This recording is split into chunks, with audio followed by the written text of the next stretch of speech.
À une première sur cette plage d'Ajaccio avec une évolution, une présentation de techniques de combat de l'époque napoléonienne. Nous avons donc volontairement divisé en deux les unités. Nous avons dans les troupes extérieures des Autrichiens, enfin uniformes autrichiens mais qui nous viennent de la République tchèque, de Bohême pour être plus précis. Il y a bien sûr l'état-major de l'empereur, vous avez une batterie d'artillerie de chaque côté, vous allez avoir différentes unités dont j'aurai la charge de la présentation et l'animation. En tête, un général suivi d'un cavalier du 9e régiment de hussards en bleu et rouge. Suis derrière la musique des grenadiers à pied de la garde impériale d'Ajaccio. Vous avez le droit de les applaudir, hein.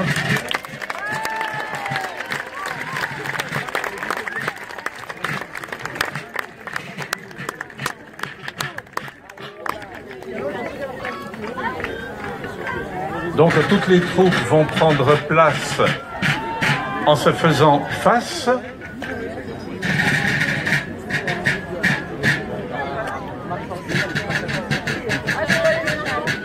On ne voyait pas.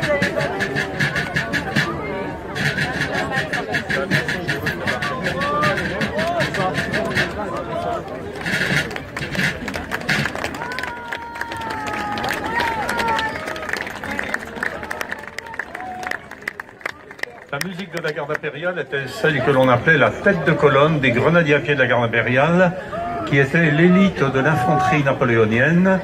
Pour en faire partie, il fallait avoir fait 4 campagnes, savoir lire et écrire, avoir une bonne moralité et avoir la taille de 5 pieds 6 pouces. En clair, 1,78 m et demi. Si vous étiez plus petit, vous pouviez intégrer les chasseurs à pied ou d'autres unités.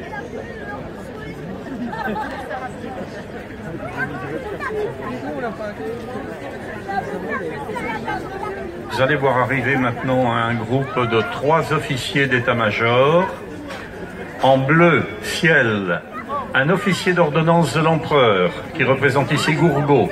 Les officiers d'ordonnance étaient des officiers choisis par l'empereur qui faisaient partie de sa maison et qui étaient à la fois les oreilles, les yeux et la voix de l'empereur. Donc, le portable n'existant pas, c'était eux qui étaient chargés d'aller donner aux généraux, aux maréchaux, les ordres. Vous avez également un officier de lancier polonais. Je vais lui demander de faire quelques pas pour que vous puissiez le voir, avec une coiffure spécifique qu'on appelle une czapska, et puis les couleurs polonaises, le cramoisi et le bleu marine. Les troupes polonaises et les troupes suisses ont fait partie des troupes les plus fidèles et les meilleures troupes alliées de Napoléon. Vous avez également un général, je vais lui demander d'avancer de quelques pas. Alors vous voyez les généraux qui portent des uniformes brodés, avec des épaulettes or, etc., avec un bicorne, avec un plumety blanc, en plume blanche. Donc ce sont des uniformes chatoyants et qui sont repérés de loin, mais à cette époque-là, la notion n'est pas au camouflage, au contraire, c'est une notion de décorum, c'est celui qui présente les plus beaux uniformes, les plus chatoyants. Il y a un effet psychologique qui est assez important. Et puis, je vais demander également à un officier des grenadiers à pied de la garde impériale, c'est un colonel pour être plus précis, et dans d'autres circonstances, notre ami revêt l'uniforme de Napoléon. Il nous vient de Belgique, accompagné d'ailleurs de beaucoup d'amis belges, et d'ailleurs la batterie d'artillerie que vous voyez à gauche vient également de Belgique. Alors les artilleurs, ce sont ce qu'on appelle l'arme savante. La cavalerie, c'est l'arme noble, et puis l'infanterie, eh bien ma foi, c'est ce que Napoléon appelait la reine des batailles. Alors, petit conseil, vous allez entendre plusieurs détonations d'artillerie. Les pièces que vous voyez ici sont des répliques fidèles du système d'artillerie français Gribeauval, qui a vu le jour à la veille de la Révolution de 1789 et qui va perdurer jusqu'en 1822. Donc ce sont des pièces qui vont faire du bruit. Ne vous faites pas de soucis, elles ne sont pas chargées, uniquement à blanc bien sûr. Mais par contre, ne vous bouchez pas les oreilles. Au contraire, vous laissez un petit espace entre les lèvres de façon à ce que le bruit rentre par les oreilles et s'échappe par la bouche ou inversement. Sinon, si vous bouchez les oreilles, vous faites une chambre d'implosion à l'intérieur et c'est là où vous allez avoir mal aux oreilles. Donc je veux voir tout le monde avec la bouche ouverte et les oreilles ouvertes également, ou à peu près. Les artilleurs sous l'Empire, eux, ils s'en moquaient complètement parce qu'ils étaient tous sourds. Mais bon, on voudrait quand même pas que vous partiez de vos vacances en Corse avec un degré de surdité avancé. Le canon que vous voyez ici est une pièce assez conséquente puisque son poids avoisine ici les 800 kg. Les pièces les plus grosses pesaient 2 tonnes 400. Elles tiraient différentes sortes de projectiles, soit des boulets pleins, soit des boîtes à mitraille qui envoyaient des projectiles variés et qui faisaient beaucoup de dégâts. Et la vitesse d'un projectile est de 400 mètres à la seconde. Donc vous voyez que pour aller de l'autre côté de la baie, là, il faudrait pas très longtemps avec un boulet de canon.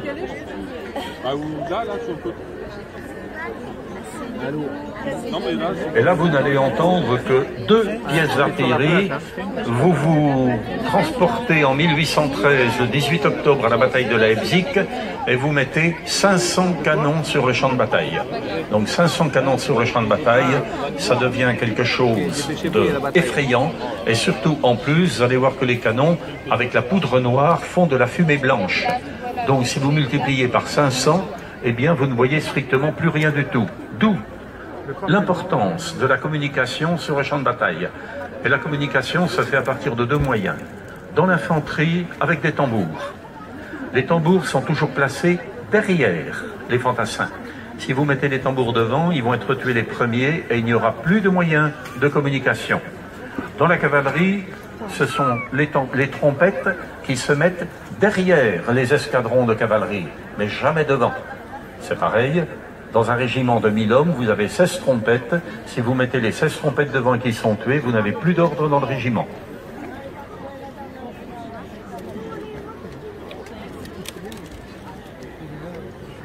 Si vous regardez le film Le Colonel Chabert version Depardieu, vous verrez dans la...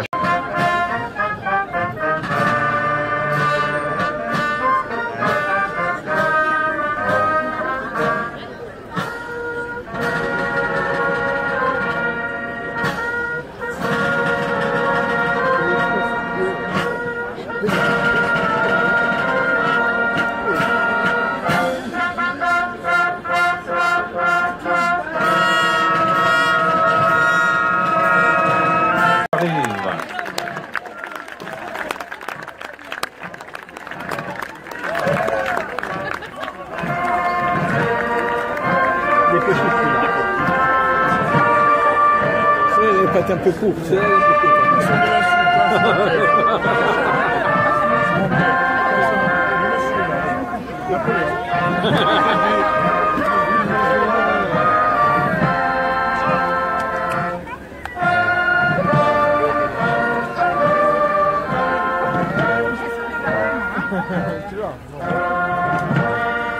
Vous entendez la marche des dragons de Turenne et de Noailles.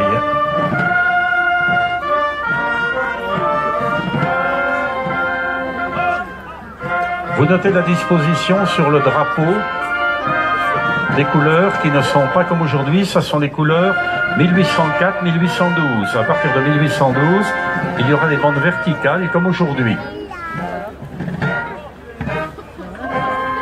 Et le drapeau est surmonté de ce qu'on appelle une aigle en matière de vexillologie.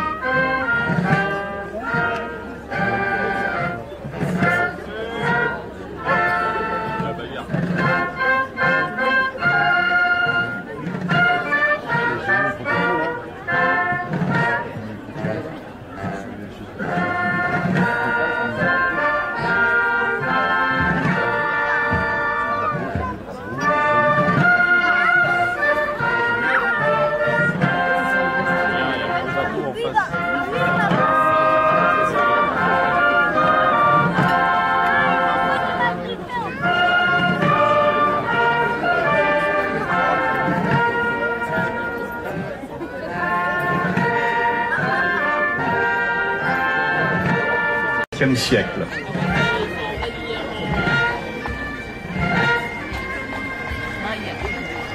Ah, et vous entendez le relais qui provient de Cornemusier, qui ne nous viennent pas d'Écosse, mais qui nous viennent du Morbihan. Ils ont un point commun avec les Écossais, ils sont celtes.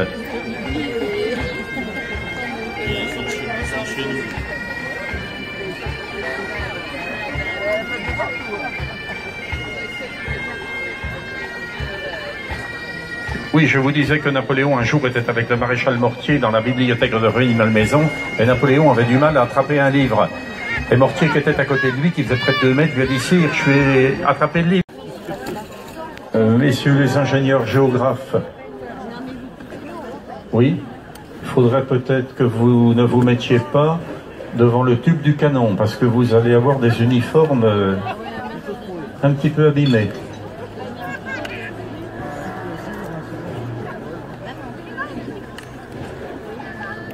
Il vaudrait mieux vous déplacer sur la droite, là-bas sur l'aile droite. Ah oui, là-bas.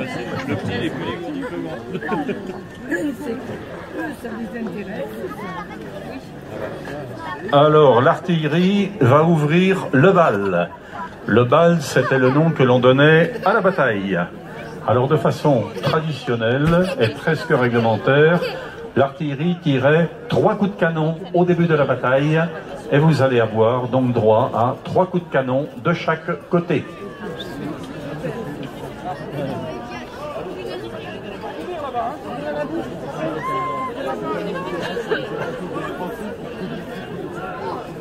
Peut-on avoir une projection lumineuse sur les batteries d'artillerie?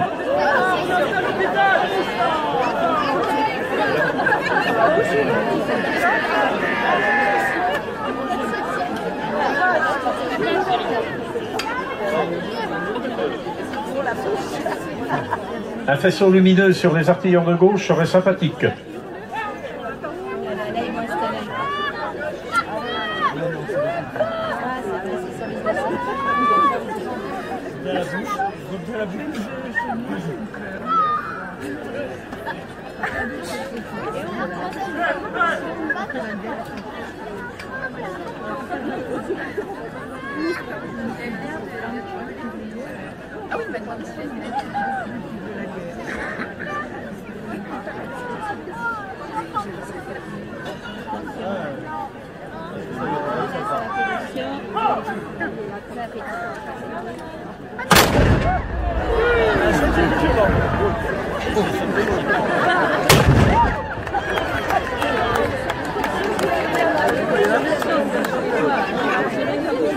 Voyez, alors vous multipliez ça par 500 et vous avez à peu près une idée de la tonalité sur le champ de bataille, sans compter les coups de fusil.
Voilà, merci messieurs les artilleurs. Vous pouvez les applaudir, hein.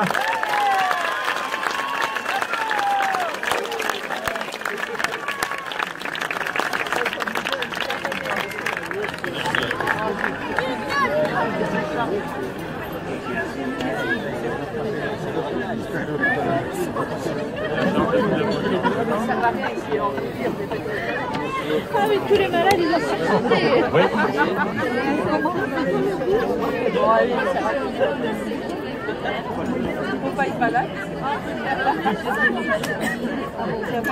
Alors maintenant, vous allez voir une technique qui était classique à l'époque. Chaque armée va envoyer des tirailleurs.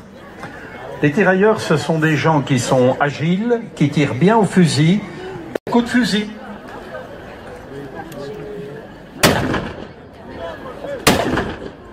Et vous voyez le nuage de fumée blanche que dégage simplement 5 ou 6 coups de fusil. Alors vous prenez un bataillon et vous mettez 800 hommes dedans, et vous voyez ce que ça peut donner.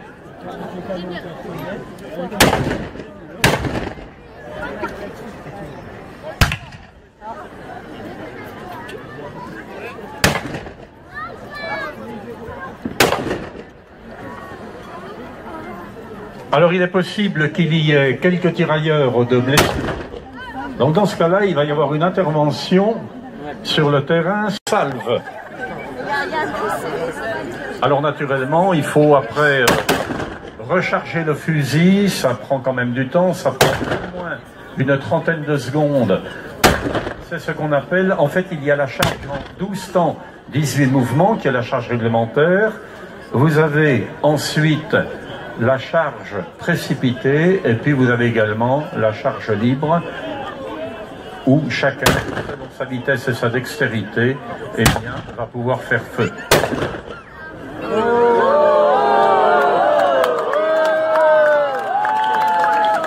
Les officiers sont, eux, armés d'un pistolet, le plus souvent.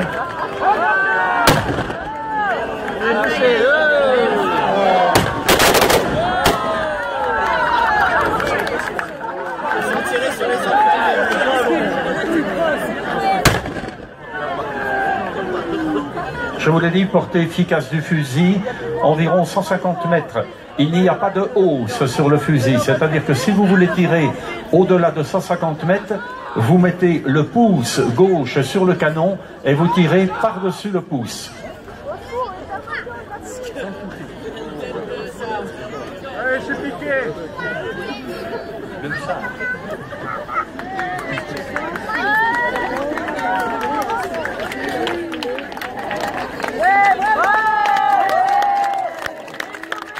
Il avait mangé avant, il est plus lourd.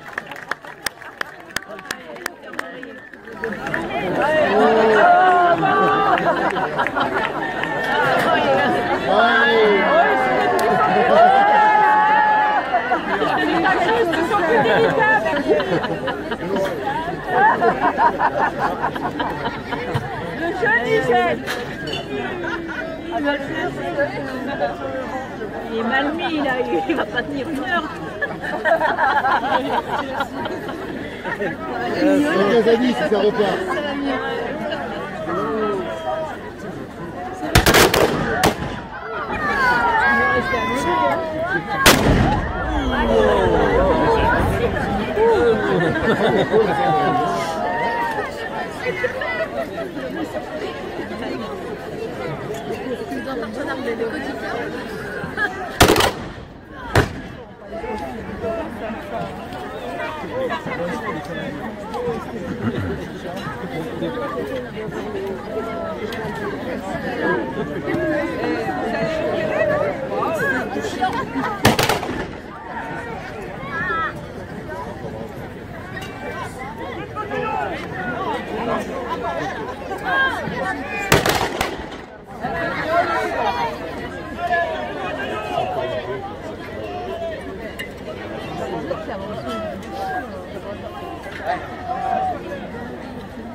Oh, encore un truc à faire.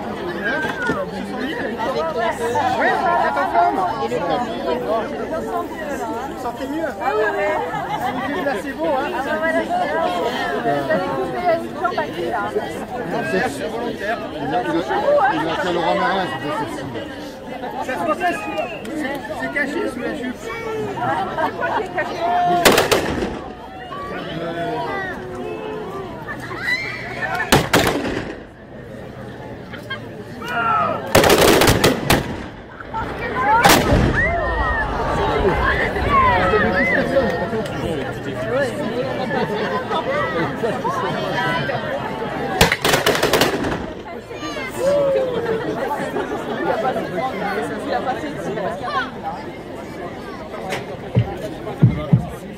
Ah. Désolé, j'avais une panne de son avec le micro, c'est la raison. Non, je n'ai pas été blessé pendant la bataille. Sinon, le service de santé serait venu. Vous savez qu'à l'époque, on en...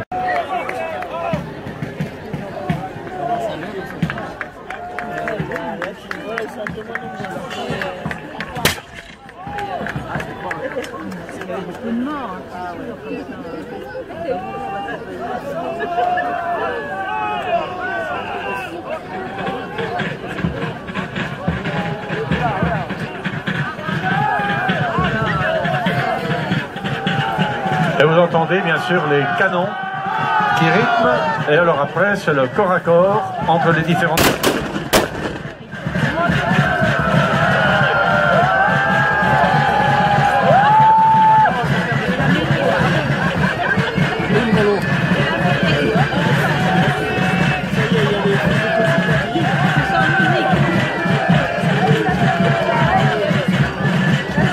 Alors vous pouviez être tué, blessé ou prisonnier. Au début de l'Empire, les prisonniers, c'était pas trop grave parce qu'on les relâchait 2 jours après. Mais en 1812, ceux qui étaient prisonniers en Russie, c'était beaucoup plus délicat. Et ceux qui étaient prisonniers en Espagne, encore plus. C'est pour ça que certains officiers qui étaient francs-maçons faisaient le signe de la franc-maçonnerie lorsqu'ils étaient prisonniers, de façon à pouvoir avoir un traitement de meilleure qualité.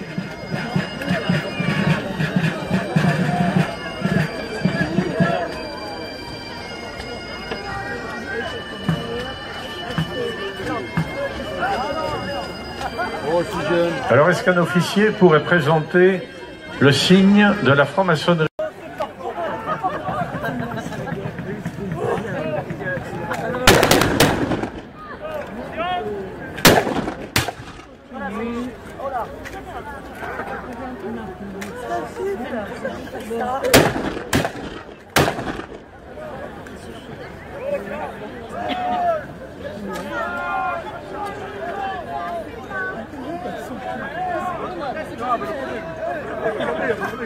L'artillerie, s'il vous plaît, c'est le dernier coup avant la présentation. Hein. Si vous avez un coup, l'arme est chargée là. Bon, alors vous tirez ce coup et vous arrêtez pour l'instant. C'est la trêve. C'est la trêve.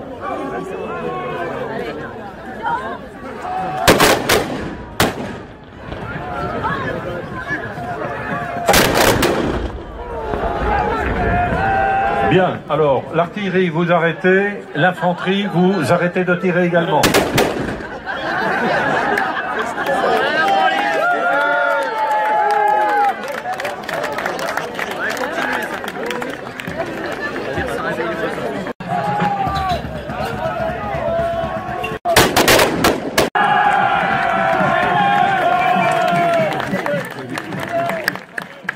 Eh bien, vous aurez emmené au moins souvenir de la Corse. Vous pouvez dire que vous avez eu une charge à la baïonnette.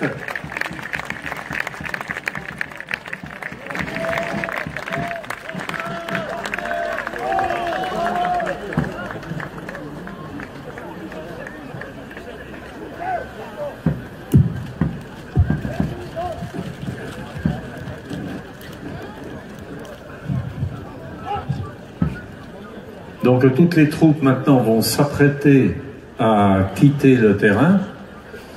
J'espère que ce spectacle vous a plu. Original, insolite, bruyant, sentant la poudre.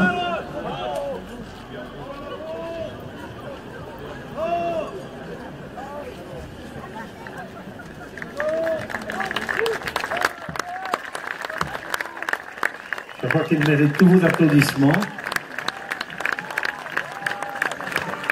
Et la musique aria d'Ajaccio va entonner un morceau napoléonien et de circonstance.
Merci, messieurs les musiciens.